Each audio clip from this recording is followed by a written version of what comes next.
نرحب بكم. Welcome you once again to our fourth panel of our conference on the developments in combat and political performance of armed non-state and state actors, organized by this center. In the previous sessions, we have discussed the military capabilities and the political performance of armed non-state and state actors.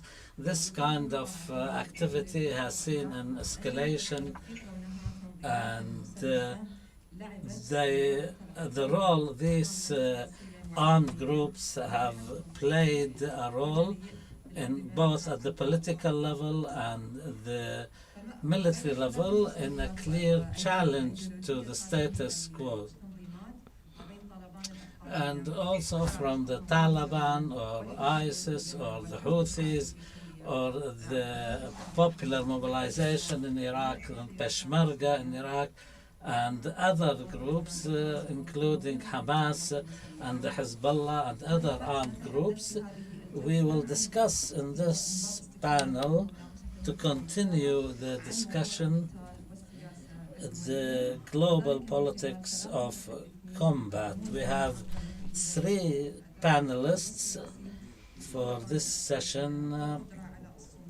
They discuss Afghan Taliban's combat ability, and our first speaker is Dr. Thomas Johnson. He's lectured at Monterey in California. In 2009, he served as senior political and counterinsurgency advisor to General Jonathan Vance, commander of the Canadian forces in Afghanistan. His most recent book is Taliban Narratives, the Uses and Power of Stories in the Afghanistan Conflict, which was published in 2018. Thomas will be talking to us via Skype on the Afghan Taliban's developments in combat and political performance. Please, the floor is yours. You have 15 minutes, if you can, please.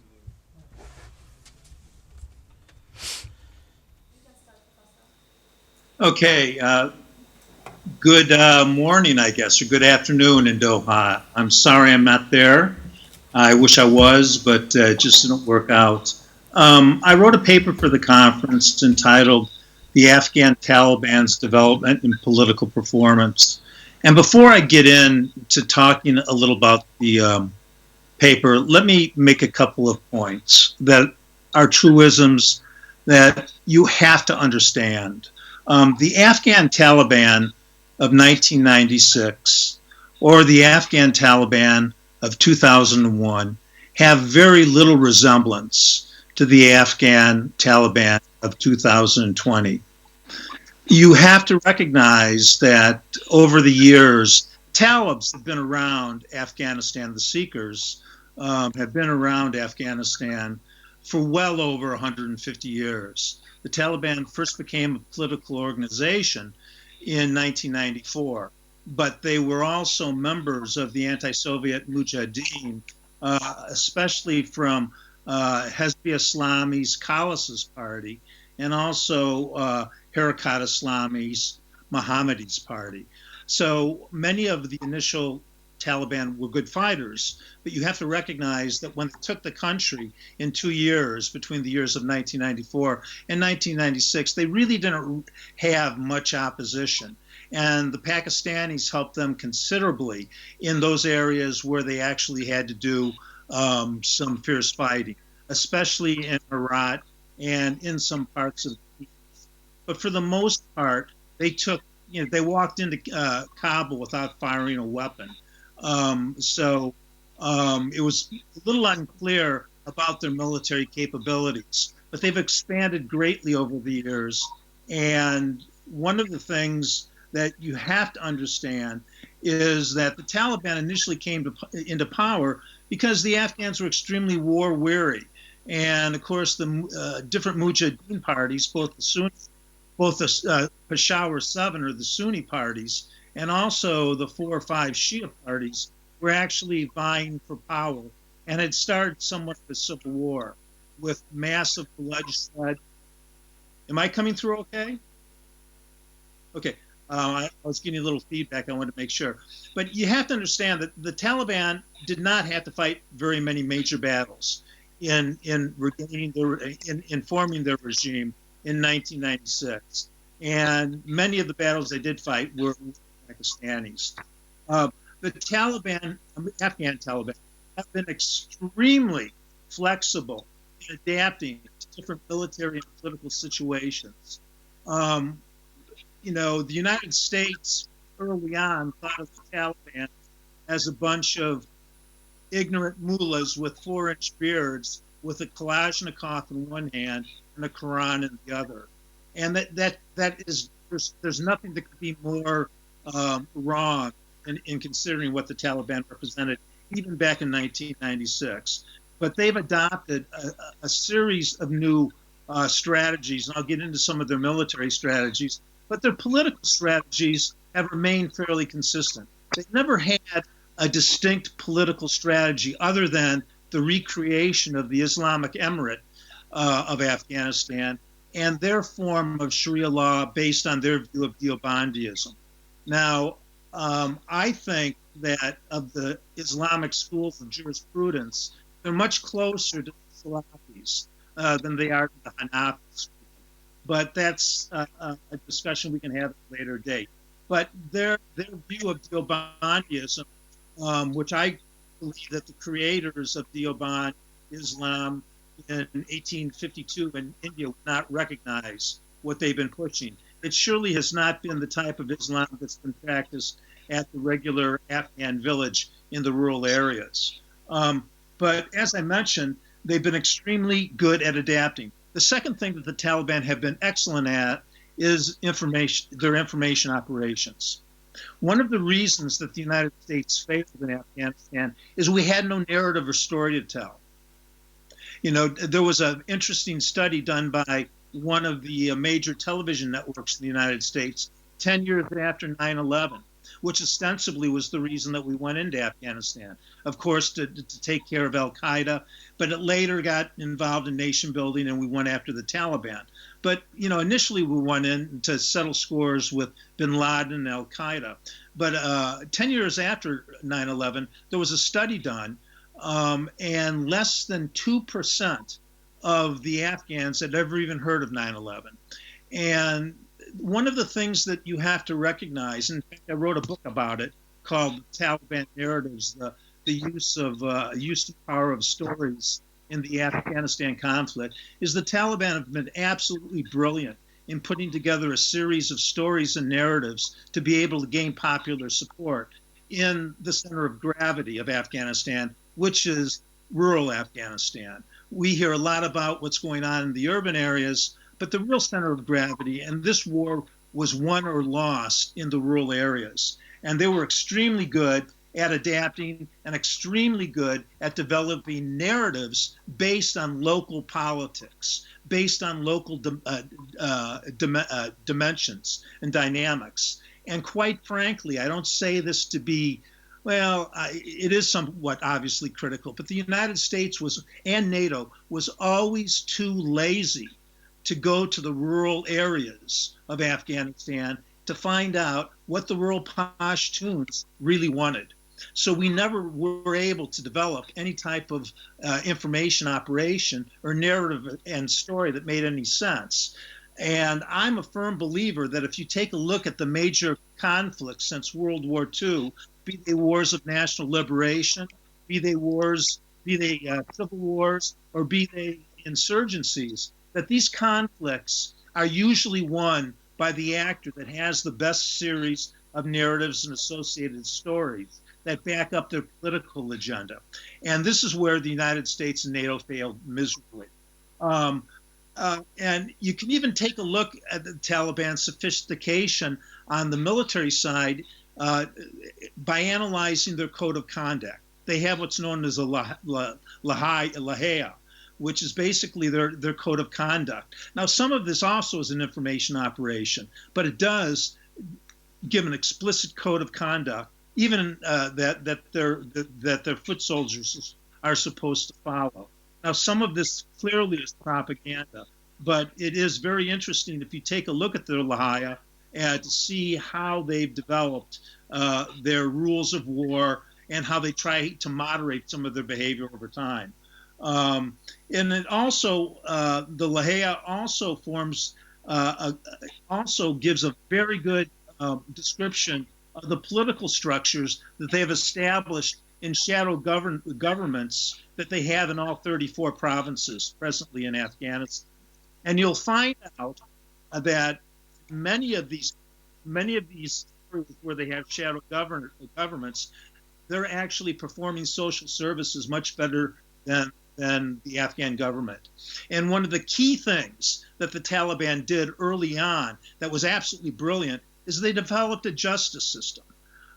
Quite frankly, Kabul's justice system, the person that wins a case in Kabul's regular justice system, and I'm not being facetious, but it's basically the person that pays off the prosecuting and defense attorneys the most, as well as the judge. And then you might be able to get a decision in 8 months. Now, I was seconded to the Canadian Army in 2008 through 2009, where I served as General John Vance, who was the commander of all Canadian forces. It was called Task Force Kandahar.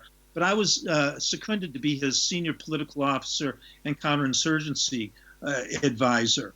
And I saw the importance of their judicial system up front and closely. The last people that you would expect to utilize a Taliban judicial system would be Kandahari businessmen. But if you are familiar with what's the major judicial and their major conflicts, the people in Loya Kandahar deal with land and water rights. Because as you know, when the Soviets first invaded Afghanistan on December 24th, 1979, you had at least 2 million. At this time, Afghanistan had a population of about 15 million. You had 2 million Afghans that went to Iran, and you had 3 million that went to Pakistan.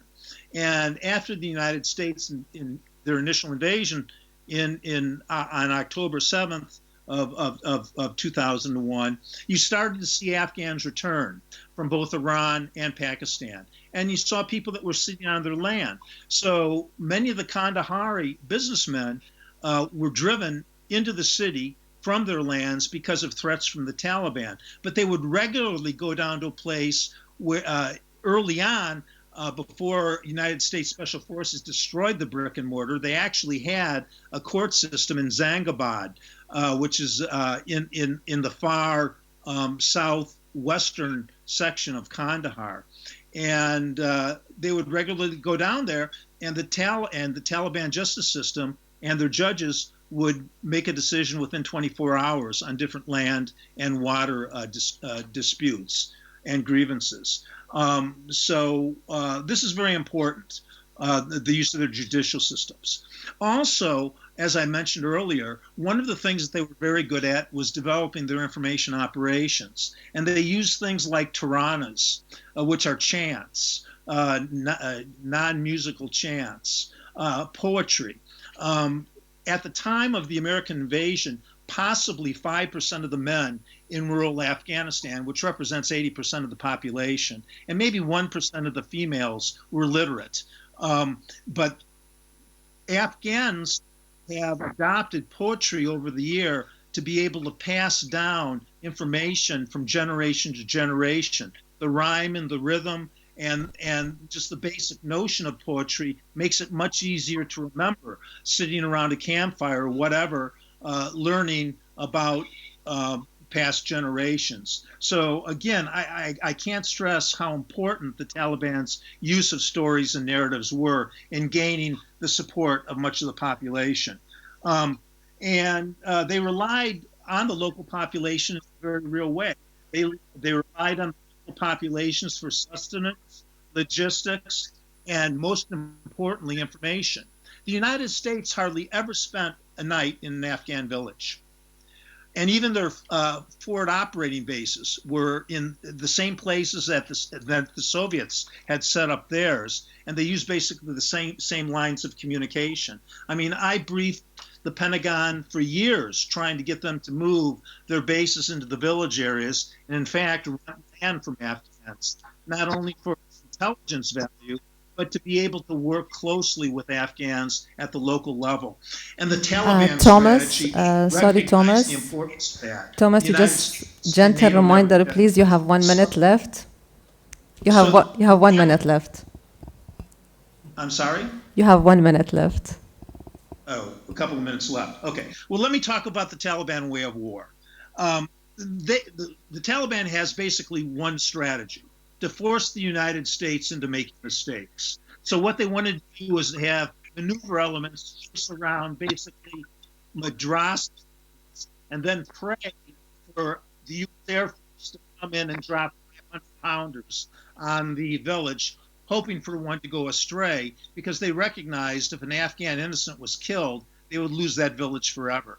So that was the basic military strategy. But they also adopted in 2005, there was a delegation, and I've been told this by senior people in the United States intelligence as well as diplomatic community, that in 2005, you had Iraqi insurgents that went to the FATA and met with the Taliban, and they pushed the notion of IEDs and suicide bombings. And if you take a look at them over time, you see a vast increase over that period of time.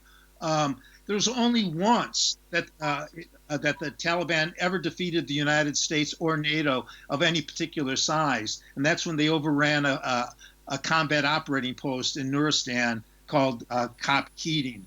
Also the Taliban wanted to avoid fighting the United States or NATO, and they wanted the United States basically to play whack-a-mole. So even when we had the largest Marine helicopter invasion in Marja in 2010, the Taliban split. The only Taliban that was still in Marja were basically their best snipers. And we wasted 15,000 of our best fighters, the Marines, holding down this area for a couple of months. But also focus a little more on their military capabilities. They knew each one of NATO's rules of engagement, and they played it off against one another. That's very interesting. They studied the ROEs, and they played them to their advantage. They also used fire control very well. They would start out with a machine gun fire, followed up by volleys of RPG fire and mortar. They also had a lot of fire discipline when they did engage with U.S. and NATO forces. And they had engagements that lasted from 2 to 40 hours, continuous fire. The third thing I'd like to talk about is that they also had, they interlocked their fire. So they have positions to support each other. They also use combined arms, machine guns, RPGs, rockets, mortars. Fifth thing I want to talk about is fire and maneuver. They were very good at it. They would hit soft targets and move. Now, finally, cover and concealment. They used the Persian technology. Many of you probably know what a Karez is. Afghans would take the snow melt off of the Hindu Kush and run it for sometimes 50 miles underground to be able to turn desert into fertile land. And most of this was destroyed during the Soviet occupation of Afghanistan. But the Taliban used the Karez tunnels to be able to conceal themselves. And the last thing that I want to say, and I'll open up for questions, is that they've got very good provincial councils in some of their shadow governments in the different provinces. And also, they studied Mao. They knew the different stages of an insurgency, and they studied Mao Zedong, and they knew, how an insurgency should be fought. So I have a little more to say. I think I've probably taken too much time, but I'll open it up for any questions that you might have. شكرا توماس. Thank you, Thomas, for your presentation on the development of Taliban's military and political performance and how they developed from a small group to a major force of opposition to the United States. Thomas will come back to the questions and answers, but after we listen to the other presentations first. Now we move to the conflict between Russia and the Ukraine. Our next speaker is Anna Bulakh, and she is senior researcher and graduate of the European Diplomatic School and the Arab Study Center in Estonia. Yes. It's not yet there. If that was a question to me, I couldn't understand any of it. I'll take the questions later once everyone is done with their speeches. Is that okay? It's okay. You're coming across very fuzzy to me. We'll take the questions later. Oh, okay. Okay.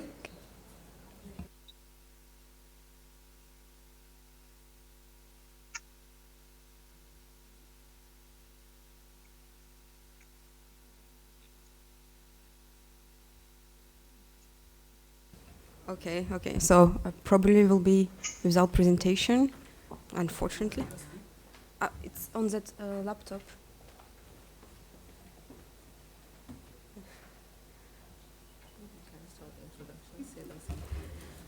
Yeah.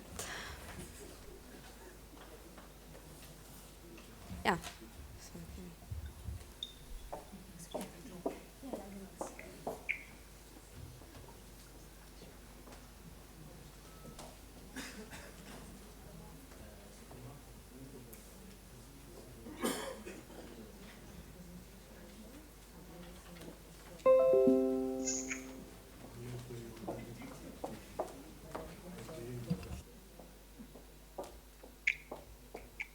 There's always a warfare with technical details, right?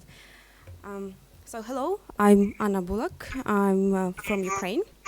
So, and for the past 10 years, I've been working in security and defense policy analysis and advice to governments, and I worked in several think tanks. And actually, like listening to all the discussions these days about non-state actors, I had this kind of, popped up in my head, this quote that I just added today.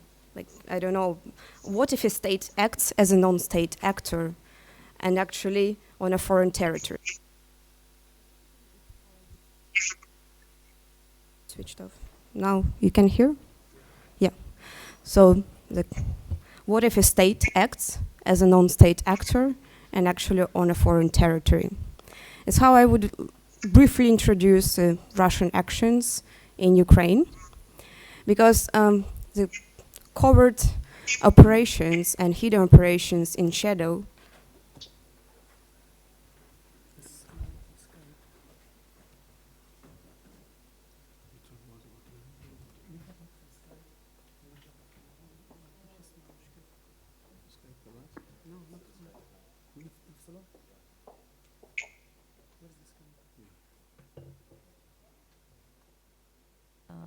IT technician people, الهيدفون not working.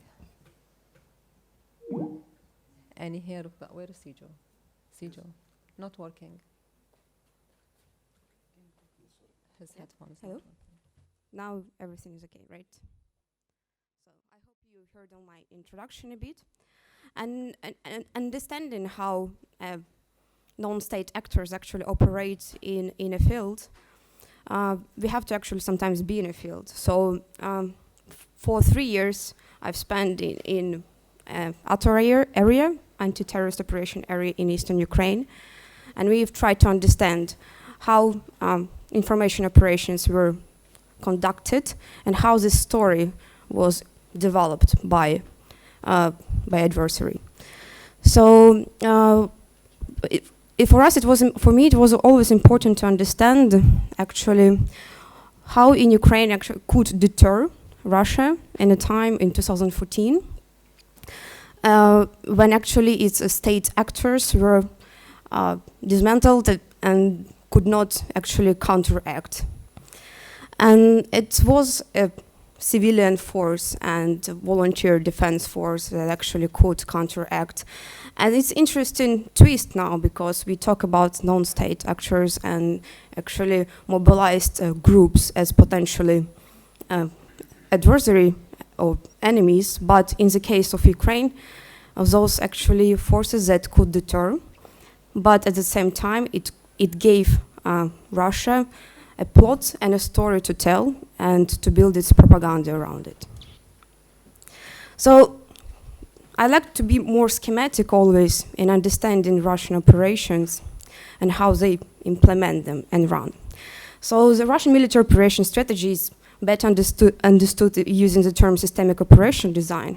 And what I do mean by this is that it's in contrary to Western operation planning, Russians, they do create a broader field of potential opportunistic events. So they create lots of information topics or stories to tell, and then they expand the information operation space to expand actually the potential kinetic operations. So I would say there are three major components that we've seen and I've seen for the past 6 years of Russian engagement in Ukraine, and how they build information operation, information component, and then proceed to kinetic one. It's basically disorient. Disorientation, it's highly simple, as you might see, but actually also complicated. So the lots of stories would be covered from both sides, fake news stories, and the emotional component would be implemented, and the population would be highly disoriented whom to trust. And understanding how actually information operations and hybrid warfare can be run in a foreign country is actually understanding the weaknesses in local territory. Ukraine had a huge weakness always of a trust issue between government institutions and the local population, because civil society had never existed actually before 2014. So it really used it a lot. Then kinetic component is penetrate and recruit. Penetration and recruitment always go in parallel to information campaigns. So penetration, what I mean by that is subversion and finding proxies and those with whom they're going to work in a territory on diplomatic way, on economic way, on military way. So in eastern Ukraine, in Donetsk and Lugansk regions, military and local law enforcement were always more subordinated to the Russian side, like from Soviet Union those times, because we never reformed our internal security and military. And recruitment. So the recruitment is really essential one because this is a human domain. Information domain you can always control by yourself because the penetration in networks and cyber and information, but the human domain is really important. And what's interesting, because in Crimea it worked out, and human domain was actually covered because it's a bit different in comparison to Eastern Ukraine and Crimea. Crimea was actually annexed in 30 days. It's a really brilliant military operation. And Russian information operation campaigns have been structured and targeting Kiev at times, and power delegitimization and localized destabilization. So the power delegitimization, great word, the target is the trust. So the trust of population to the local government. And the trust is built, of course, still we have this problem. It's a capacity building question when we want create a national security in that level that we can counteract any security threats or information campaigns against our government or local authority. And localized destabilization, it played really well in eastern Ukraine because, and what Russians have done always quite good is understanding the local paradigm, understanding the local thinking and mentality. So the eastern Ukraine was always quite more different from central or western. It has, like, Ukraine is a big and vast country. So in eastern Ukraine, people would be always concerned on values, economic security, physical security. Ukraine could never form a unified ideology or nation state till that moment. And they use it quite well. So economic, disastrous messages that everything will be collapsed, people will be in hunger, and power delegitimizations that you cannot trust Kiev. Well, they inserted this notion in people's heads. It actually took, for example, for Crimea, it took 95 days of disinformation and 30 days of actually executing an operation. It's really good comparison of actually using military capabilities, because what? It minimizes operational costs. Yeah. So the kinetic component and kinetic military action is never itself a goal for Russia, because it's an ultimate necessity in a case if necessary. Why? Because military operation will always maximize also military costs, but also diplomatic costs and international economic cooperation costs, all kind of costs that they would never want it. That's why Crimea is a success story, Eastern Ukraine is a failed story. Why? Because the human domain failed, because the recruitment in Eastern Ukraine failed, and Russia had to really deploy its recruiters and conscripts and actually paid soldiers. So the dominance of the human domain is a core, but how you create the dominance of the human domain is actually by information operations. So while discussing with Western experts a lot what Russia is and how, what is hybrid warfare is, sometimes this question answers by itself, and this is a problem. We have to understand how to counteract and what we have to do in future. And while working in Estonia a lot, we've built that system of comprehensive approach to security, when actually civilian component and private sector is heavily included in the strategic planning of security and crisis response. And then, yes, this word resilience, and resilience is becoming a buzzword, but it is a response. Because in resilience, you have to, you do try to understand the networks, both digital networks and human networks. And it's exactly human networks that Russia hit a lot, because in Eastern Ukraine, it has inserted and invested a lot in those small organizations, like pro-Russian organizations that would be spreading and working with children at schools or cultural centers. And it's exactly penetration not in conventional military way, but it's a penetration on the values. So the people, like human network, human domain was heavily penetrated always. Technology. Technology is what we are working now a lot, is understanding how one message is disseminated so fast, because one fake message is disseminated 7 times faster than any official disproof that you would then afterwards release. So any message that will be displayed on by hackers placed on official source, after that, the emotional switch as psychological resilience is not in place. And what is psychological resilience of the population? We've tested it in Eastern Ukraine. And actually, subconsciously, people already believe more to those emotionally charging messages, to those crucified boy and kid. And what's interesting is that disinformation messages and campaigns that have been used, they are reused by 80%.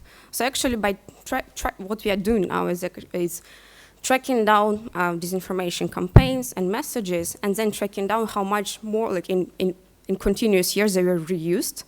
And it's incredible because the disproofs already in place by governments, by civil society, and that's interesting. And so what does resilience mean is when you decentralize the authority to use and to exert power and to counteract. It does not always mean actually to counteract in military means, but counteracting in cyber defense, or working with population and building this trust issue. Because what does network mean is actually when you know someone that knows someone, and its validation of information happens. It's what Russians always use, but we never looked at it that much. And when we've been studying defense volunteers in Ukraine, is actually that civil component that mobilized quite fast and could counteract. It showed us that the civilian component is important in deterrence. And decentralization of networks, I mean, in digital and cyber domain is important because contrary to cyber attacks, you cannot counteract from a top-down approach from the center. So basically from the center, you cannot counteract to hybrid warfare. And what does resilience in reality means? There are 4 capacities: cope, adapt, transform, innovate. And it's really different from basic deterrence, because in deterrence you just stop, and what then? And if you have a continuous low cost, low impact conflict inserted on your territory, you're basically living all the time in a threat conditions. So, okay, a lot of time. So coping is one thing, and also coping for citizens and capabilities, adapting and transforming. But what's interesting about innovating, and it's where the private and civil sector could act better. Innovation is what civil society or private sector, especially in cyber and defense, we could see that they could adapt faster because they don't have bureaucracy frameworks. They could counteract faster, and we start searching how to actually adapt that more. And for example, I mean, how resilience actually is built in security planning. So, for example, you have a core issue of cyber defense, and you have to engage civilian support. But what is civilian support? Is basically some IT departments in core industries that are responsible for critical energy infrastructure, and then you engage with already defense forces that already kind of create this kind of wheel. And what's interesting, if we look at this picture, so inside there is networks, and we have to always remember this is a human domain and digital domain. And I wanted to go through, in 1 minute probably, this timeline. It's quite interesting of how Russia annexed Crimea. And we've been putting ourselves, I remember the timeline in 2014, because with my colleagues we were sitting actually tracking down. And so just like few facts. Just a year before the Crimea was annexed, the military exercise was conducted, but Russians all the time conducting military exercises. It's just like for projections quite often. But in the case of Crimea, so disinformation campaign started around from November, December 2013, when in Kiev the Euromaidan happened, started evolving. So, and already in end of February, March, so this operation started launching. So in 3-4 days before the attack, there had concentration of attacking forces in Crimea and its vicinity happened. In 24 hours, the coup attack establishing a pro-Russian government taking control over closing entry points in Crimea. So 24 hours it took them. Then in 30-40 hours, there happened arrival of first Russian reinforcement and air assets in Crimea. And in 5-6 days already, Putin and they were denying that they actually engaged. And in 7 days, all cordons were closed, encircling all Ukrainian forces. It's already 17 days after the attack, referendum happened. So for a referendum to happen in actually in 10 days, 17 days after the actual military action started happening, it's incredible, really. human mobilization, the people went voting.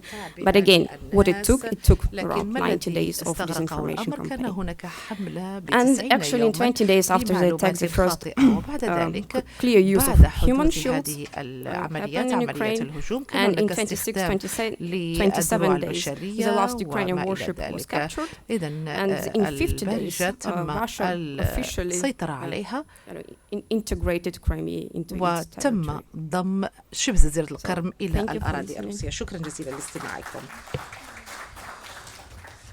Thank you very much. شكرا جزيلا أنا.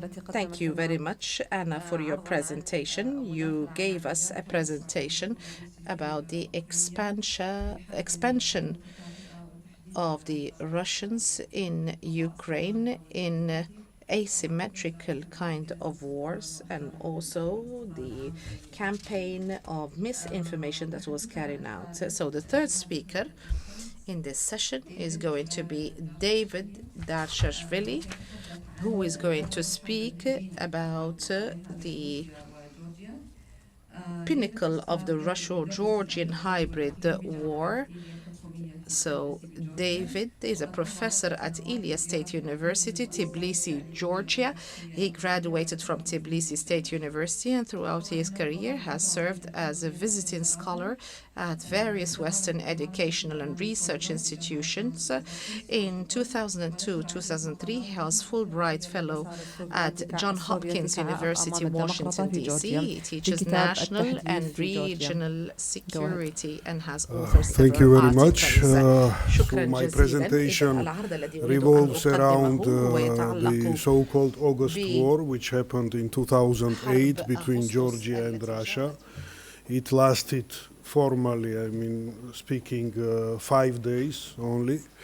And but I mostly want to talk about some implications before and after the war, which were created just around these dramatic events.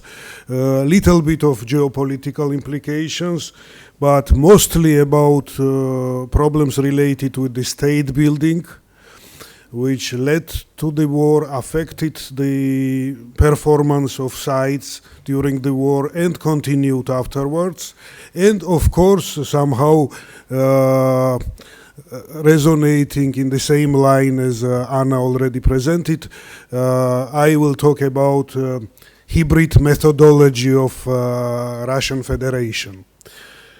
On the other hand, the analysis is by and large kind of a retrospective, because at that moment when this was happening in Georgia, those dramatic events were unfolding, not much was known, not only in our region but even internationally, about the notion of the hybrid war. And only later on, when Ukrainian developments unfolded, some kind of a retrospective analysis became possible with regards of the Georgian events approximately a decade ago. So by and large, the Georgian events and what was happening before, starting from the 90s in Georgia, and then later on, indicate on certain or lead us to the certain conclusions that the phenomenon of hybrid war is older than the term itself, and I think many presenters emphasized that. The armed non-state actors are essential, and maybe that's the specificity of post-Soviet space in comparison with the Middle East. We can discuss it, but armed non-state actors are essential part of the hybrid war, although not the only part. Foreign support is crucial for the armed non-state actors in order to succeed somehow, to sustain, to develop resilience. Weak state syndrome phenomenon is a fertile ground for armed non-state actors to mushroom and sustain themselves. And again, nothing new if I say that the hybrid war eventually may lead to the conventional warfare. On the other hand, how to confront these developments? State actors still, if they modernize, and I mean also not only strengthening of the institution, but implanting certain basic elements of democracy and the rule of law. So if they modernize, they can cope with non-state armed actors. So it reduces the capacity, hybrid capacity of the adversary. On the other hand, states can survive if they manage to counterbalance internationally those forces who stand behind the non-state armed actors. But again, the story does not end here, so it's a continuing story, and so far the end of Georgia's development in terms of these hybrid threats and hybrid developments is not yet over, and geopolitics also matters here. So when it happened, it had some geopolitical reasoning and repercussions when the war actually took place. First of all, I would quote Mr. Putin, who said after the Kosovo independence was declared and European states and the United States started to recognize its independence, that he would respond on that with his peculiar homework. For two reasons. First of all, hierarchy of reasons could be just very subjectively put here. But one reason is that he considered Serbia to be a sort of strategic ally for Russia in the Balkans. And the second, he hated the expansion of North Atlantic Treaty Organization. So he promised to respond on that, and as it reveals itself very soon, this peculiar homework was masterminded on the expense of Georgia. Basically, Georgian then President Saakashvili had a chance to meet Putin, and Putin said to him personally that he would do something nasty to Georgia because of Kosovo, but it's just to offend and to hit back NATO. It's not that he somehow has some problems with Georgians. Bucharest NATO summit, where the possibility for Georgians and Ukrainians to join the alliance was discussed. The result of it, the formulation which was adopted by the NATO representatives with regards of this issue, that neither Ukraine nor Georgia is ready, but one day they will join NATO, as one Russian expert says, unleashed the war of nerves. So Russia understood that something should be done as quickly as possible, and Georgia became even more nervous. From the one hand, there is a prospect to join the alliance and protect itself from Russia, but on the other hand, it's not yet there, and so war of nerves was unleashed, and I quote here the analysis of Ukrainian Center's Academy, Defense Academy, who published in 1 year after the war interesting research that Georgia was deceived, provoked, and entrapped eventually. That's what Russians managed to do it. Also, geopolitical element here, Lavrov asked or told to Condoleezza Rice, then State Minister of the United States, that Georgian president must go. And the American response was that, they cannot accept regime change in this manner in the countries which strive for democracy and so on. The most crucial question around the war is who started the war. Actually, that's how the war was analyzed, not only by analysts and academic circles, but also by the diplomatic circles, international community. Here I put two quotes from European Council's Parliamentary Assembly, which talks about Russian provocations, days-long skirmishes between the sides before the 7th of August, but at the same time says that in the 7th of August, Georgian president ordered to go into offensive, attack the town of Tskhinvali, which was the center of separatist movement in Georgia, which was itself based on the ethnic difference of Ossetians, and Georgia had for years these two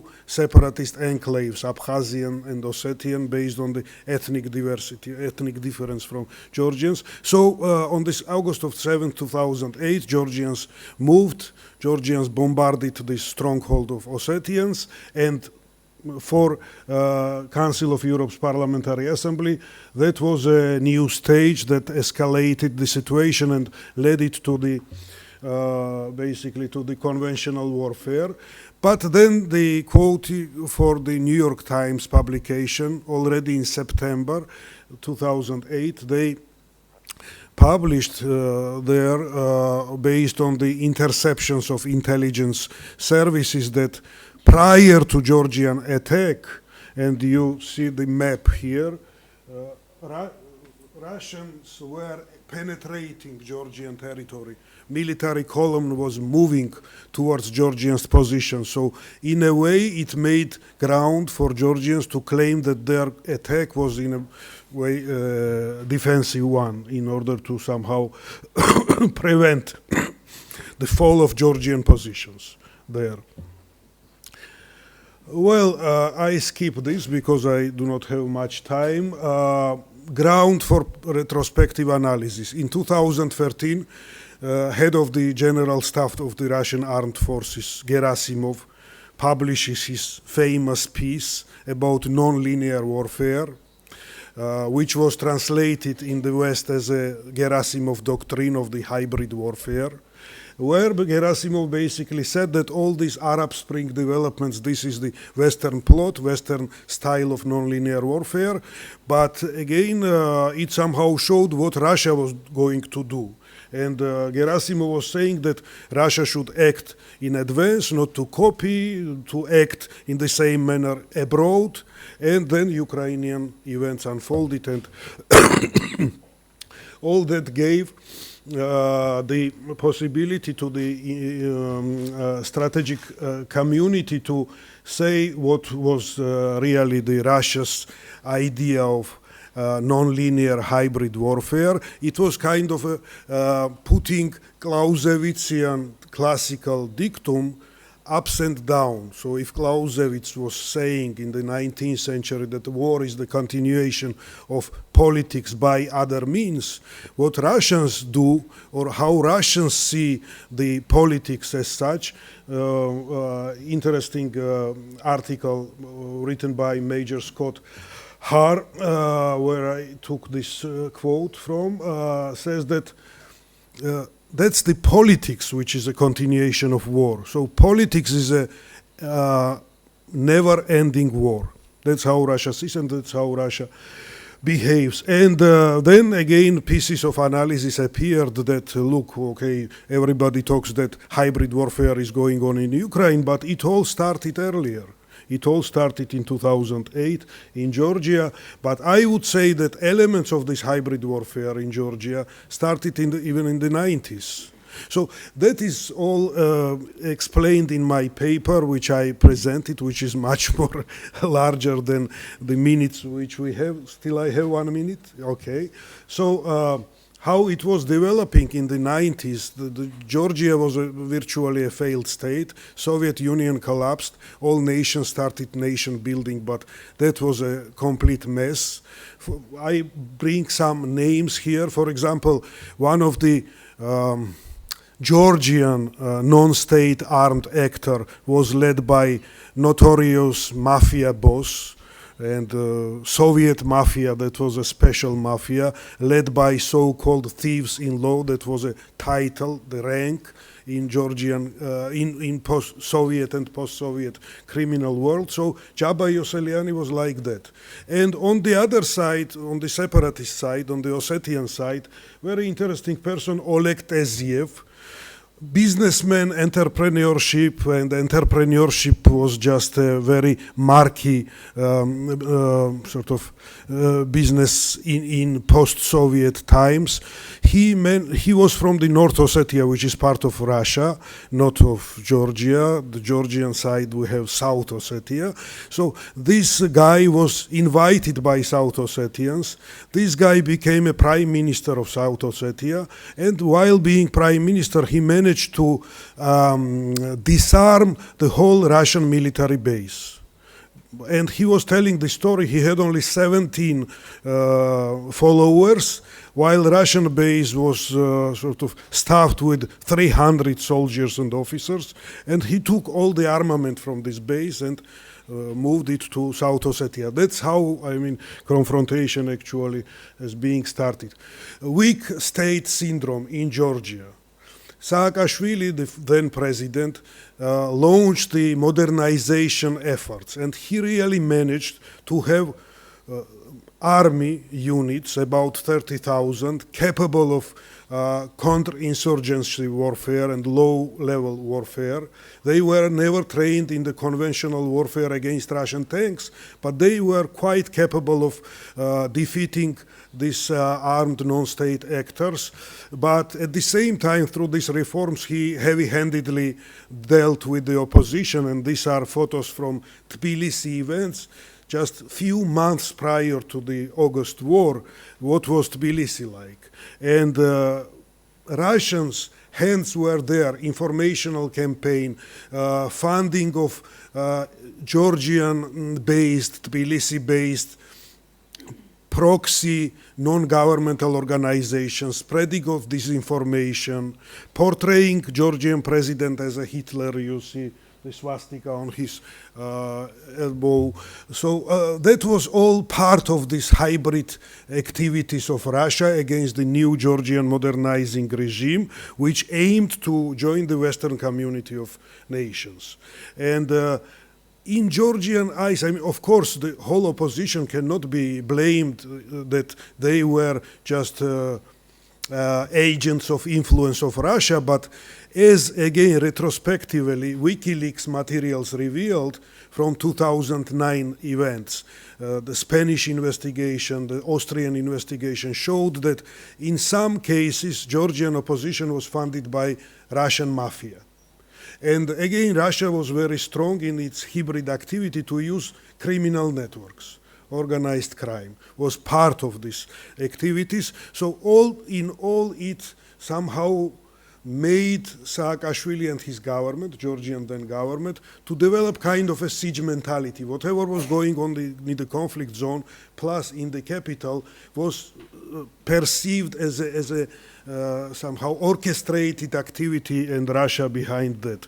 That time, international community was not ready to believe to this Georgian version of the unfolding events. But again, retrospectively, we can probably say that these Georgian explanations of that time were at least partially logical. How Georgia responded somehow, again, I mean, resonates with Anna's presentation, but do not have much time to sort of talk about it. One element which was interesting was that Georgia tried to internationalize the peacekeeping format in the conflict zones. Actually, conflicts unfolded there in the 90s, as I mentioned briefly, but Russians were sort of peacekeepers there, but at the same time supporting separatist movements. So Georgia tried to somehow convince the international community to have international peacekeeping force, but time was running out. And here I would, under the permission of Anna, who is from Ukraine, compare, and I will stop here, Georgian battles and one of the Eastern Ukrainian events. So this Debaltseve and Georgian enclave here, surrounded by Ossetian and Russian forces. So what made, I think, Georgians to attack towards the north? Like in Debaltseve, Ukrainian forces were bottlenecked somehow by Russians and their proxy forces from three sides. So Georgian enclave, where the Georgian administration was sitting in this conflict zone, were also encircled in a way, plus Russian reinforcements were coming from the north, from the Georgian-Russian border.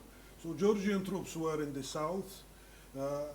Tskhinvali was an Ossetian stronghold on the way towards the Georgian territories encircled. And so that was the logic of Georgian side, to somehow move towards the north in order to save the sort of positions of Georgian administration there. Ukrainians were on the defensive in 2015, and they eventually lost Debaltseve. Georgians were in the same situation, but they decided to attack. And they succeeded, but as soon as they succeeded, Russia decided to move from the hybrid warfare using proxy forces and so on towards the all-out conventional war. And Georgia was attacked from all sides.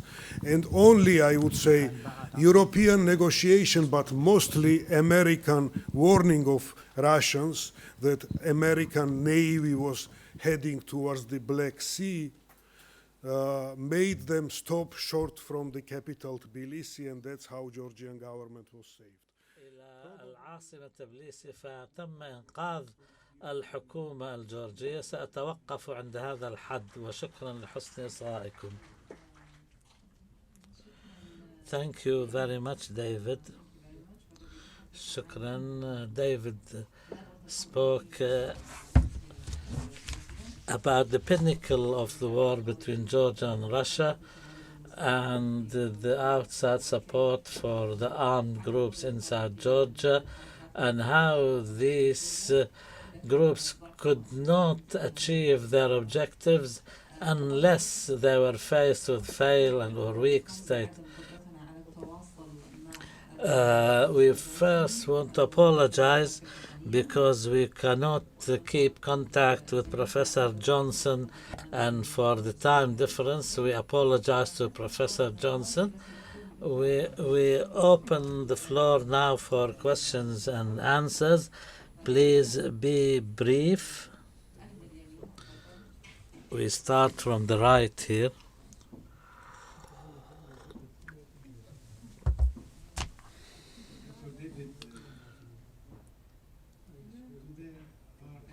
هل هناك دكتور ديفيد أي مجموعات عرقية في أبخازيا وجنوب أوسيتيا؟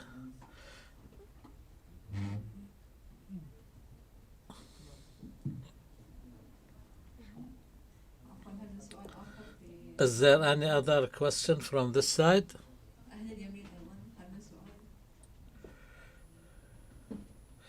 On the other side, is there any question? You have a question from this side?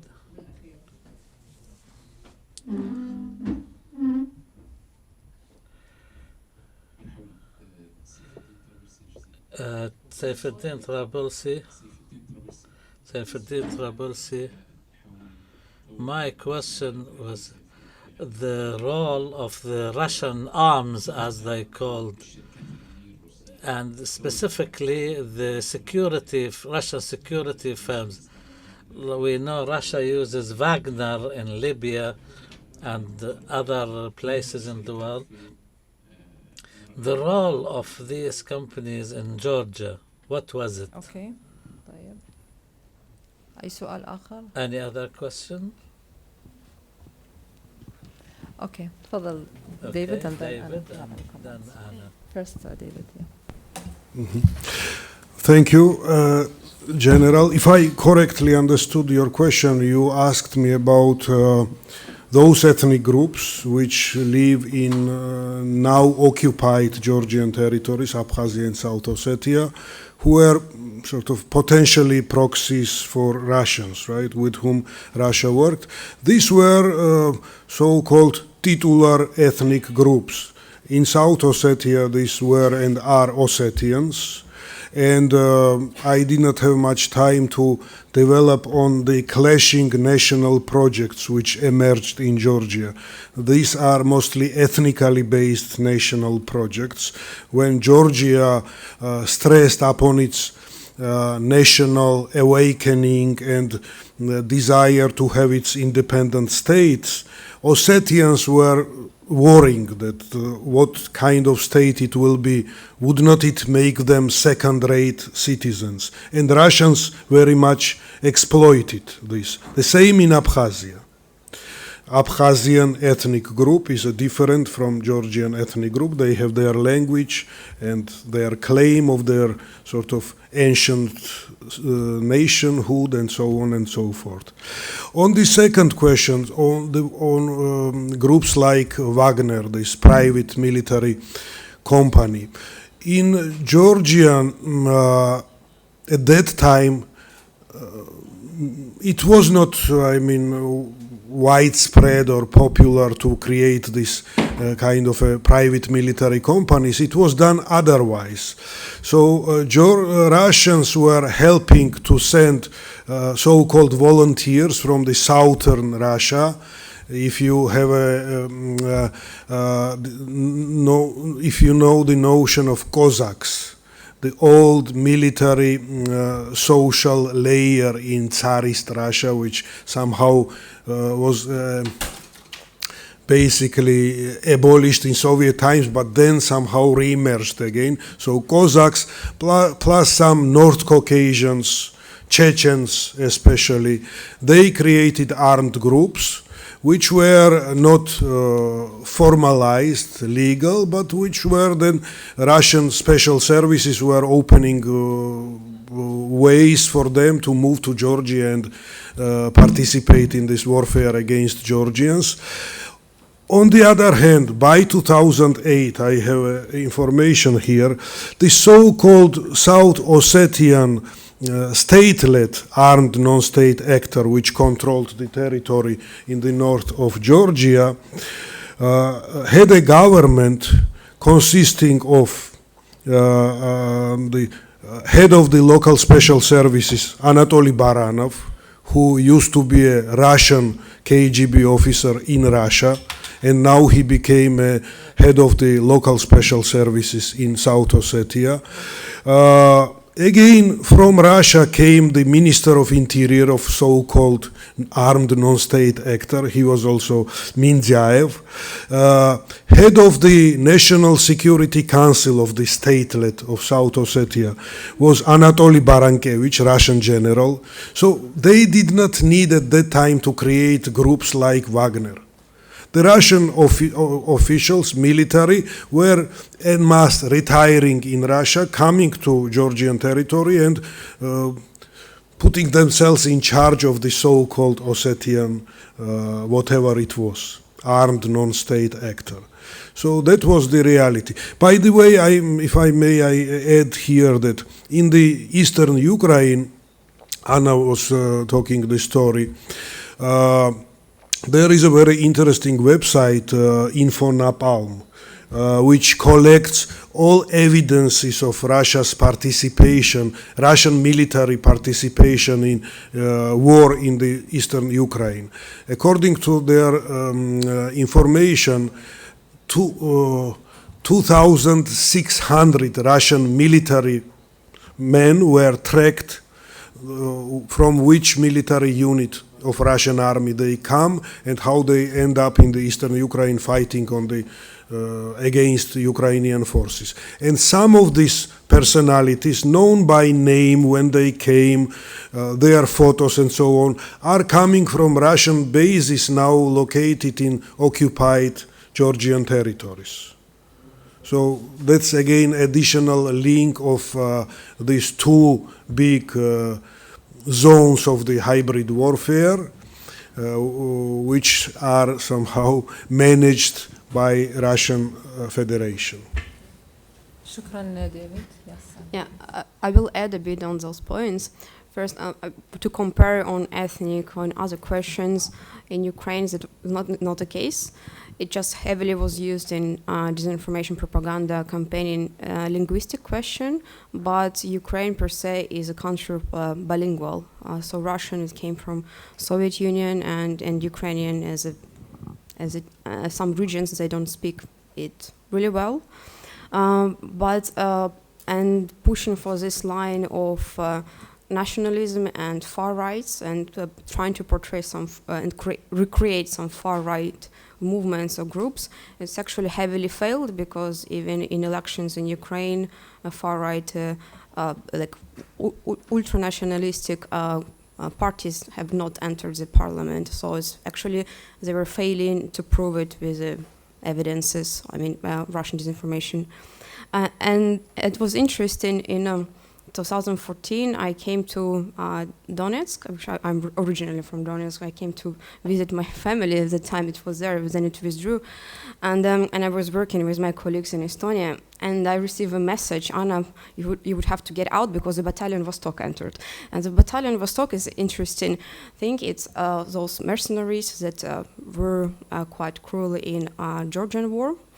So it were attempts, actually. At that time in 2014, there were many stories and those groups as Cossacks and those mercenaries like Vostok Battalion.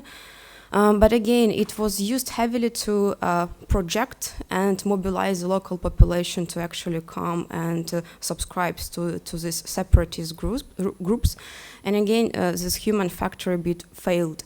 Why failed? Because in eastern Ukraine, local entrepreneurs gave a step back, because Russians thought that they have heavily penetrated in economic sense. It proved not true.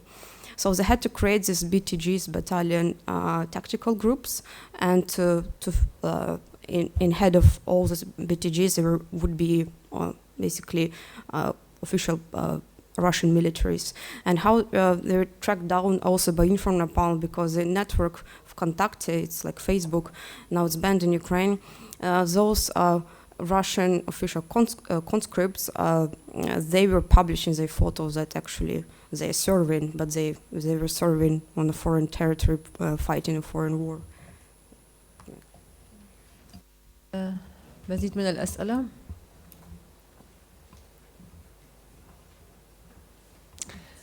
سؤال أخير.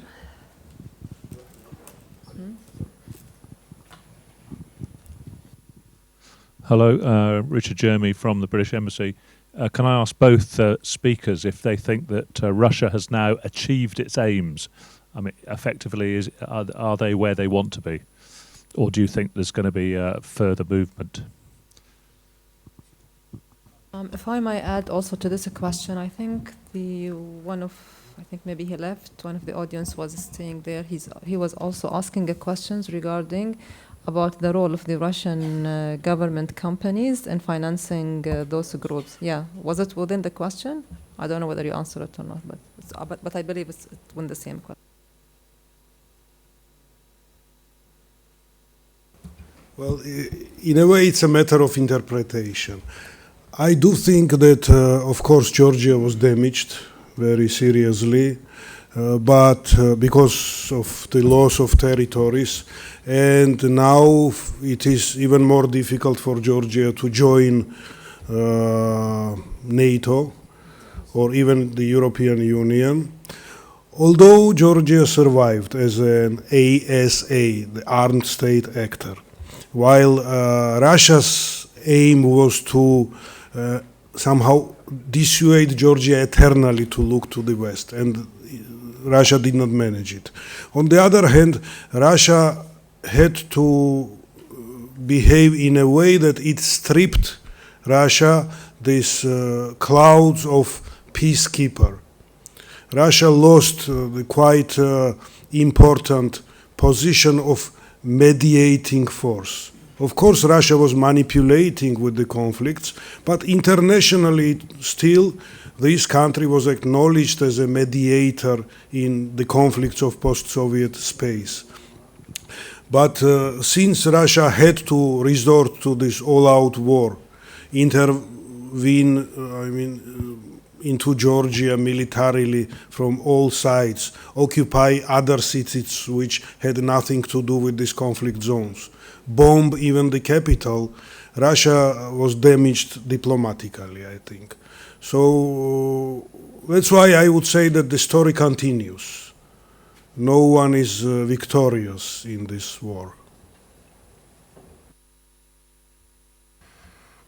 I think it's a highly philosophical question, but I would say that Russia has succeeded reducing war to a matter of opinion. And this is where we are now. And it will continue, and as I work all the time in information operations, and what happened to UK in Brexit is a proof of that. It's going to continue, and soon we'll have elections in US. What's interesting in disinformation and information operations sphere is that Russians actually succeeded, heads down to them, to create a monetization model of how they spread disinformation, and it's actually it's where we enter in the tech and private sector quite heavily when search engines actually pushing up all not trusted sources that actually distribute those narratives, and while all counter disinformation attempts are only public funded, and it's where we are losing. And I think in that, yes, until we would understand that the tech platforms are taking part of that, even consciously or not, but we would have to, what we are trying to actually to do now is to bring in tech into fighting disinformation, because we would have to count that it's 20% probably of military operations, but it would be 80% of cognitive dissonance operations.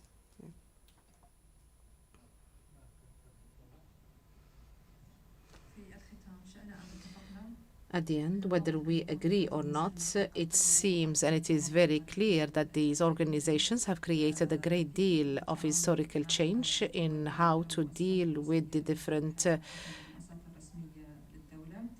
institutions of the state, official institutions of the state. These organizations, they share sometimes capabilities that are stronger than the state's capabilities, sometimes with the external support. They have the capability to compete with the state itself. Thank you so much. I would like to thank David and Anna and Thomas Johnson. We do apologize for not being able to communicate with him for technical reasons. I would like to thank you so much. Thank you.